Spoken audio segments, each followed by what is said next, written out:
25واں پارہ ہے سورۃ الزخرف، آیت نمبر 9۔ اعوذ باللہ من الشیطان الرجیم، بسم اللہ الرحمن الرحیم۔ وَلَئِن سَأَلْتَهُم مَّنْ خَلَقَ السَّمَاوَاتِ وَالْأَرْضَ لَيَقُولُنَّ خَلَقَهُنَّ الْعَزِيزُ الْعَلِيمُ۔ صدق اللہ العظیم۔ ماقبل اللہ جل شانہ نے بیان فرمایا کہ ہم نے اس قرآن کو عربی زبان کے اندر نازل کیا تاکہ تم اس کو سمجھ جاؤ، اور یقیناً یہ قرآن لوح محفوظ کے اندر، اور یہ عالی شان قرآن، اگر آپ لوگ اس کا انکار کرتے، تمہارے انکار کی وجہ سے ہم اس کا نزول یا اس کا نازل کرنا بند نہیں کریں گے، ہم اس کو نازل کرنے سے پہلو تہی نہیں کریں گے، اعراض نہیں کریں گے، کیونکہ ہم دنیا کے اندر حجت تام کرنے کے لیے بار بار تم پر اس کو پیش کریں گے۔ اگر تم انکار کرتے ہو، نہیں مانتے ہو تو کوئی مسئلہ نہیں، لیکن کل قیامت کے دن یہ عذر نہ پیش کرنا کہ جی ہمیں کسی نے سمجھایا نہیں تھا، ہمارے پاس کوئی پیغام نہیں آیا تھا۔ اس لیے اللہ پاک فرماتے ہیں آپ صلی اللہ تعالیٰ علیہ وسلم کو تسلی بھی دی جا رہی ہے، اور جو منکرین ہیں ان کو ڈرایا بھی جا رہا ہے کہ میرے پیغمبر آپ سے پہلے بھی دنیا کے اندر انبیاء علیہ السلام کی بعثت ہوگی، ان کا بھی لوگوں نے ایسا ہی مذاق اڑایا جیسے آپ کا مذاق اڑایا جا رہا ہے، لیکن یاد رکھنا ان میں جو سب سے زیادہ زوراور لوگ تھے، طاقتور لوگ تھے، ہم نے ان کو پکڑ لیا اور ہلاک کر دیا،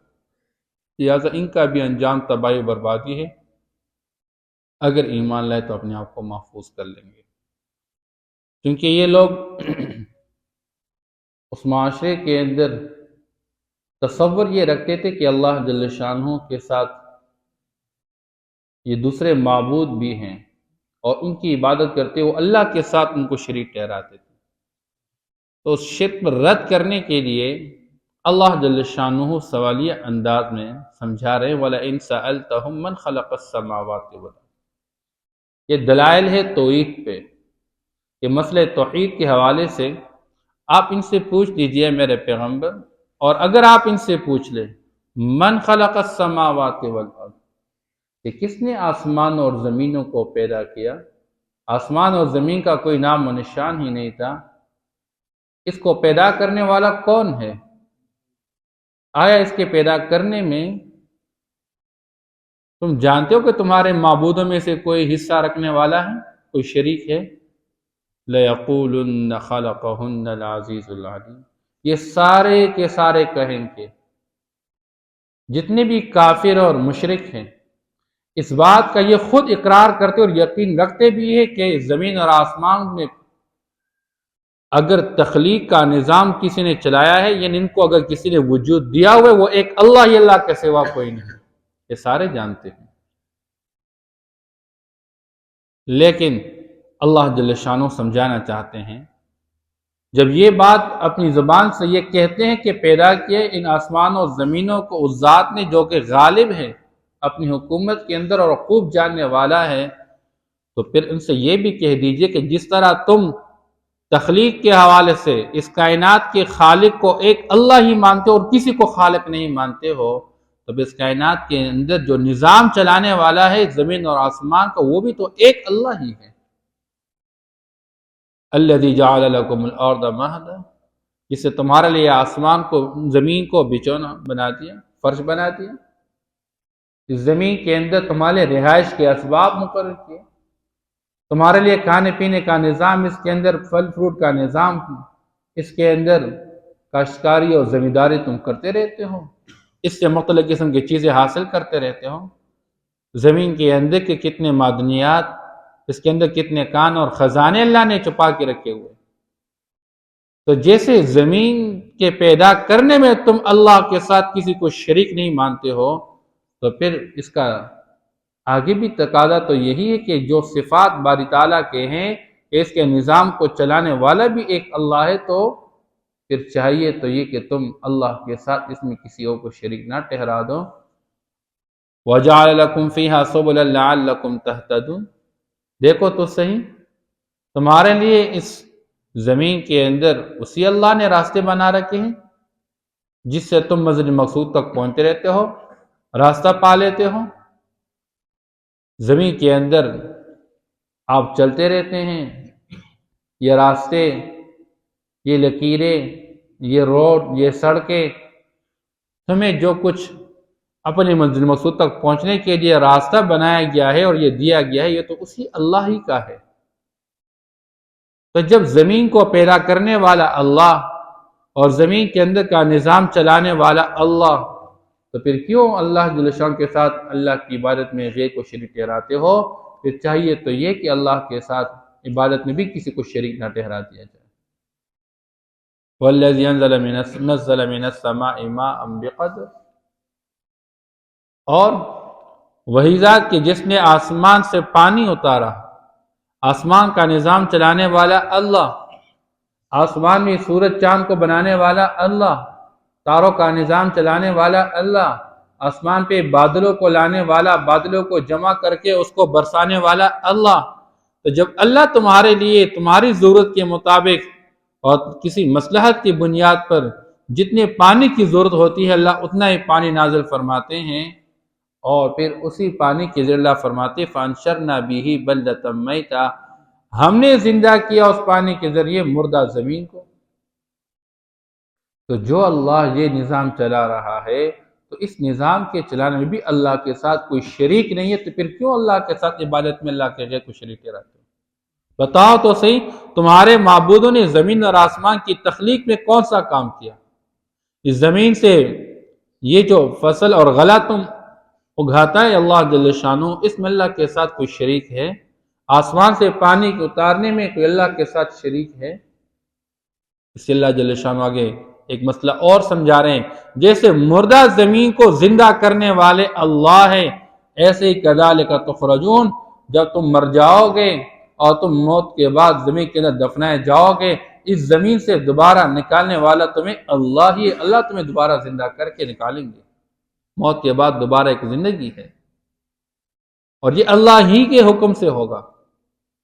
جیسے آج اللہ کے حکم سے آسمان سے پانی آ کے مردہ زمین، بنجر زمین، ویران زمین پڑی رہتی ہے، جس کے اندر کوئی کاشت نہیں، جس کے اندر کوئی فصل نہیں، کوئی پھل نہیں، کوئی سبزہ نہیں، اسی بنجر ویران زمین کو سرسبز و شاداب بنانے والا اللہ، قابل کاشت بنانے والا اللہ، تو ایسے ہی تمہاری موت کے بعد تمہیں دوبارہ زندہ کرنے والا اللہ۔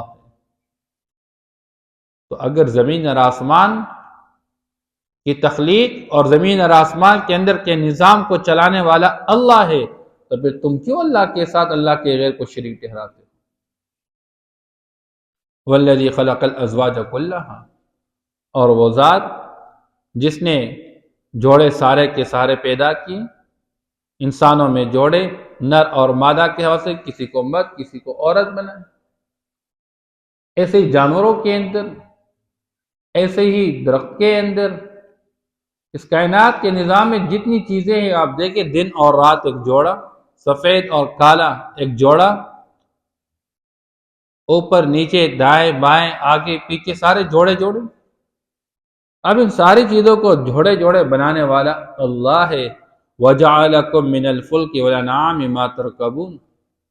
تم اس کائنات کے نظام میں کبھی سمندری راستے، کبھی زمینی راستے، خشکی کے راستے سے چلتے رہتے ہو، کبھی خود کہیں پر تمہاری ضرورت ہوتی ہے اور چلتے رہتے ہو، کبھی تم سامان کو اٹھا کر لے کر جانا چاہتے ہو، اس کے لیے تمہارے لیے نظام کو بنانے والا اللہ ہے، کشتی کا نظام چلانے والا اللہ۔ تم تو ایک چھوٹے سے پتھر کو اٹھا کے پانی کے اندر ڈالتے ہو، وہ ڈوب جاتا ہے، لیکن یہ کشتی جو سواریوں سے بھری ہوئی ہوتی ہے اس کو پانی کے اوپر لے کر منزل مقصود تک پہنچانے والا کون ہے؟ اللہ ہے۔ وہی اللہ ہے جس نے تمہارے لیے کشتی کا نظام چلایا، تم سامان تجارت لے کر چلتے رہتے ہو۔ آج جدید دور کے حوالے سے کتنے بڑے بڑے جہاز جس کے اندر لوگ مال تجارت ایکسپورٹ اور امپورٹ کا کام کرتے رہتے ہیں۔ تو یہ جو نظام چلانے والا ہے یہ اللہ ہے۔ پھر تم اگر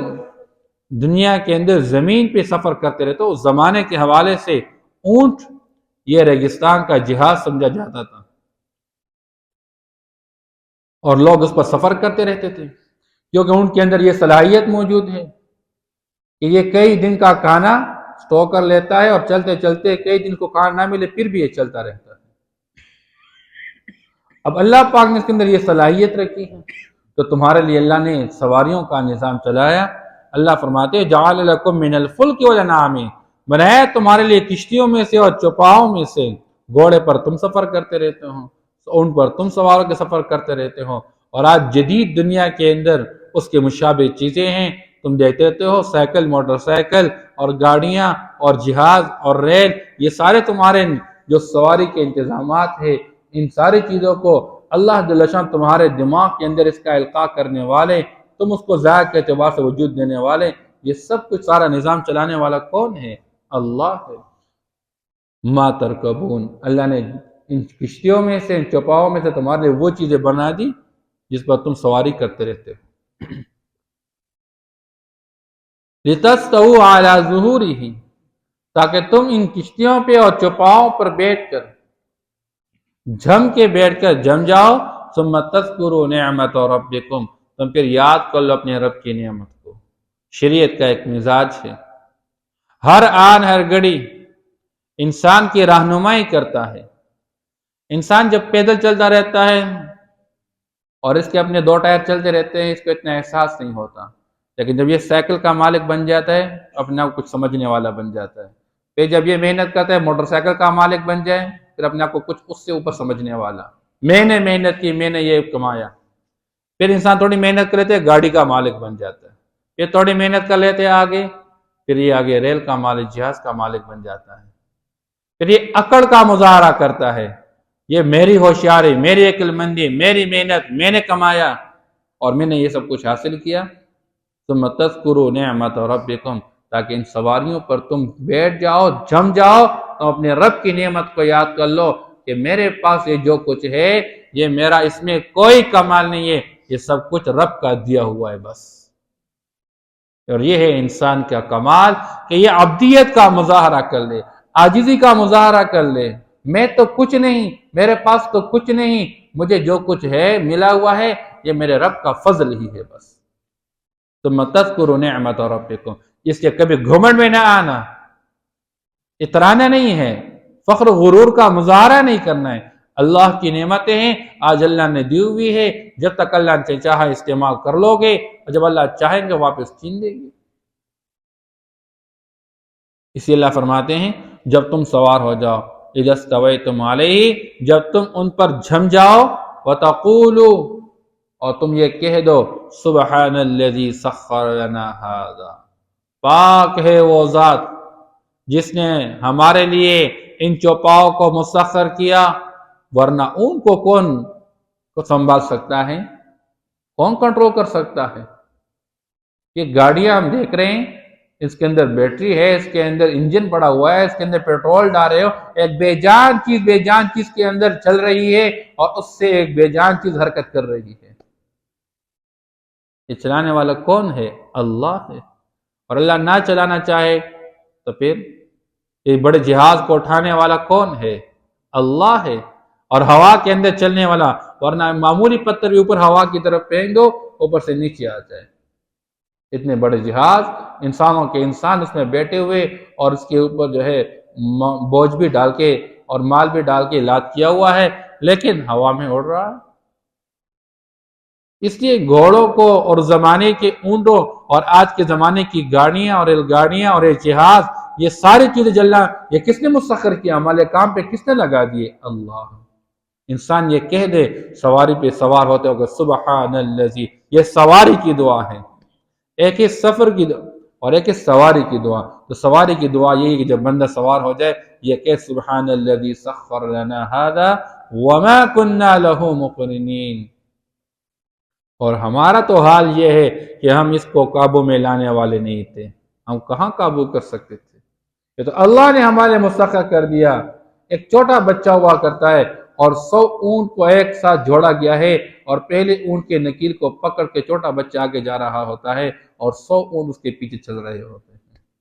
انسان کے لیے مسخر کرنے والے یہ ساری چیزیں کون ہے؟ اللہ ہے۔ وَإِنَّا إِلَىٰ رَبِّنَا لَمُنْقَلِبُونَ، اور یقیناً ہم تو اپنے رب کی طرف واپس لوٹنے والے ہیں۔ یعنی اگر دنیا کی چند روز کے لیے چند نعمتیں اللہ نے مجھے دی اور مجھے اللہ نے مالک بنا دیا تو حقیقت میں یہ میری ملکیت نہیں ہے، میں خود مملوک ہوں، میں نے خود واپس جانا ہے اپنے مالک کے پاس، میں اللہ کی طرف جاؤں گا، میرا تو ان چیزوں کے اندر کوئی کچھ بھی نہیں ہے، یہ سب کچھ اللہ ہی کی امانت ہے میرے پاس۔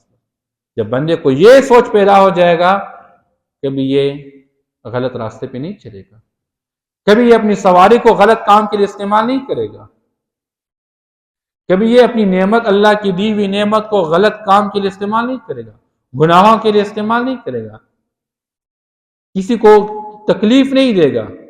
کسی کے لیے پریشانی کا باعث نہیں بنے گا۔ آج اللہ معاف کر لے، 2-4 پیسے اللہ دے دیتے ہیں، گاڑی آ جاتی ہے، پھر مسجد کے پاس گاڑی گزرتے ہوئے اتنے تیز گانے لگائے ہوئے ہوتے ہیں، ادھر نماز لوگ پڑھتے رہتے ہیں، ادھر اندازہ ہی نہیں ہوتا ہے، اور جب معمولی ڈز ایکسیڈنٹ ہو جاتا ہے تو پھر آ کے جی مسجد میں مولوی صاحب جی جنازوں کے اعلان کر لیں، مولوی صاحب بخشوا دیں۔ اس حال میں گانے بج رہے ہیں، ایکسیڈنٹ ہو گیا اور بندے کی روح پرواز کر گئی۔ آپ صلی اللہ علیہ وسلم نے فرمایا مجھے تو ان گانے بجانے کے آلات کو توڑنے کے لیے اللہ نے بھیجا ہوا ہے، اور ہم اسی حال میں دنیا سے رخصت ہو جاتے ہیں۔ ہمارے دل میں کس چیز کی محبت ہوتی ہے؟ اس کے ان چیزوں کے ذریعے اگر بندہ سنتا بھی ہے تو کم سے کم اپنے کان تک محدود، تو معاشرت کے بھی خلاف ہے۔ بہرحال اللہ جل شانہ فرماتے وَجَعَلُوا لَهُ مِنْ عِبَادِهِ جُزْءًا، ان لوگوں نے اللہ ہی کے بندوں میں سے اللہ کے لیے جز بنا دیے، حصے بنا دیے۔ کسی نے عیسیٰ علیہ السلام کو اللہ کا بیٹا قرار دیا حالانکہ اللہ کا بندہ ہے، کسی نے عزیر علیہ السلام کو اللہ کا بیٹا قرار دیا حالانکہ اللہ کا بندہ ہے، کسی نے فرشتوں کو اللہ کی بیٹیاں قرار دے دی۔ یہ انسان کا ظلم و ستم ہے۔ جس اللہ نے تنہا انسان کو بنایا، انسان کے لیے زمین اور آسمان کا نظام چلایا اور پانی کا نظام چلایا اور سواریوں کا نظام چلایا اور یہ کشتیوں کا نظام چلایا اور یہ چوپاؤں کا نظام چلایا، اب جب اللہ نے تنہا یہ سارا نظام چلا رہا ہے پھر کیوں اللہ کے ساتھ اللہ کے بندوں کو عبادت میں شریک ٹھہرا رہے ہو؟ اور یا دوسرا مطلب اس کو علماء یہ بیان فرماتے ہیں یہ ساری اللہ ہی کی مخلوق ہے، لیکن بندوں میں سے بعض کیا کرتے ہیں یہ اللہ کا ہے اور یہ فلاں کا ہے، یہ اللہ کا ہے اور یہ فلاں کے لیے ہے۔ اس اللہ فرماتے ہیں ان الانسان لکفور مبین، یقیناً یہ انسان واضح ناشکر ہے، اللہ کا ناشکری پہ آتا ہے۔ اللہ اپنی طرف سے نعمت و نواز رہتے، احسان کرتے ہیں، اور یہ احسان کا بدلہ احسان ہوا کرتا ہے۔ هل جزاء الاحسان الا الاحسان فبأي آلاء ربكما تكذبان، اللہ کی نعمتوں کو استعمال کرنے کا تقاضا تو یہ تھا کہ بندہ اللہ کے سامنے جھک کے اللہ کو مان کے اللہ کی مان کے چلتا رہتا تھا، لیکن انسان اللہ کو بھول بیٹھتا ہے، دنیا کی نعمتوں کو اصل سمجھ کے اسی میں لگا رہتا ہے۔ اس لیے علماء فرماتے ہیں ما قل و کفا، وہ مال، وہ اسباب، وہ نعمتیں جو دنیا کے اندر توڑی ہو لیکن انسان کے لیے کافی ہو جائے، زندگی گزران کے لیے کافی ہو جائے، یعنی انسان کو اتنی چیز مل جائے کہ یہ دنیا کی ضرورت کو پوری کرتے ہوئے اللہ کے ساتھ اپنا تعلق قائم رکھے، مسجد سے غائب نہ ہو، نماز سے غائب نہ ہو، اس کے لیے یہ جھوٹ نہ بولے، جس کے لیے دھوکہ نہ دے، جس کے لیے یہ قرآن نہ چھوڑے، جس کے لیے یہ اپنے اخلاق کو برباد نہ کر ڈالے، یہ بہت بہتر ہے۔ خیر مما کثرا، جو بہت زیادہ ہو، وہ الہا، اور انسان کو غافل بنا دے۔ اتنا مال بندے کے پاس آ جائے، اتنی چیزیں آ جائے کہ مسجد کا رخ ہی بھول جائے، نماز ہی بھول جائے، اس کو ٹائم ہی نہ ملے قرآن کو اٹھانے کے لیے، قرآن پڑھنے کے لیے۔ ایسا مال آپ صلی اللہ علیہ وسلم فرماتے ہیں اس سے اگر یہ مال زیادہ بھی ہے لیکن انسان کو غافل بنانے والے، اس سے بہتر یہ کہ توڑا ہو اور انسان کے لیے کفایت کر جائے۔ بس وَلَئِن سَأَلْتَهُم مَّنْ خَلَقَ السَّمَاوَاتِ وَالْأَرْضَ، اگر آپ ان سے پوچھ لے کہ کس نے پیدا کیے آسمان اور زمین، لَيَقُولُنَّ خَلَقَهُنَّ الْعَزِيزُ الْعَلِيمُ، تو یہ ضرور بھی ضرور کہیں گے کہ پیدا کیے آسمان اور زمین اس ذات نے جو کہ غالب ہے اور جاننے والا ہے۔ الذی جعل لکم الارض مہدا، وہ ذات جس نے تمہارے لیے زمین کو بچونا بنایا، وجعل لکم فیہا سبلا، اور بنا دیے تمہارے لیے زمین کے اندر راستے، لعلکم تہتدون، تاکہ تم راہ پا سکو، تاکہ تم اپنی منزل تک پہنچ سکو۔ والذی نزل من السماء ماء بقدر، اور وہ ذات جس نے آسمان سے پانی اتارا ایک اندازے کے ساتھ، فانشرنا به بلدة میتا، پس ہم نے زندہ کیا اس پانی کے ذریعے مردہ زمین کو۔ کذالک تخرجون، اسی طرح تم نکالے جاؤ گے۔ والذی خلق الازواج کلها، اور وہ ذات جس نے پیدا کیے جوڑے سارے کے سارے، وجعل لکم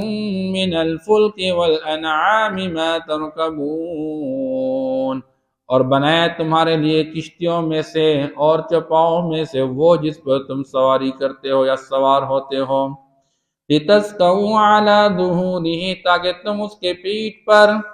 جم جاؤ۔ ثم تذکروا نعمت ربکم، پھر تم اپنے رب کی نعمت کو یاد کر لو، اذا استویتم علیہ، جب تم اس پر جم جاؤ۔ وتقولوا، اور تم کہہ دو، سبحان الذی سخر لنا ھذا، پاک ہے وہ ذات جس نے ہمارے لیے مسخر کیا اس کو، وما كنا له مقرنین، اور ہم تو اس کو قابو میں لانے والے نہیں تھے۔ وَإِنَّا إِلَىٰ رَبِّنَا لَمُنقَلِبُونَ، اور یقیناً ہم اپنے رب کی طرف واپس لوٹنے والے ہیں۔ وَجَعَلُوا لَهُ مِنْ عِبَادِهِ جُزْءًا، اور بنائے انہوں نے اللہ کے لیے اس کے بندوں میں سے حصہ یا جز۔ ان الانسان لکفور مبین، یقیناً انسان واضح ناشکر ہے۔ صدق اللہ۔ اللہم صلی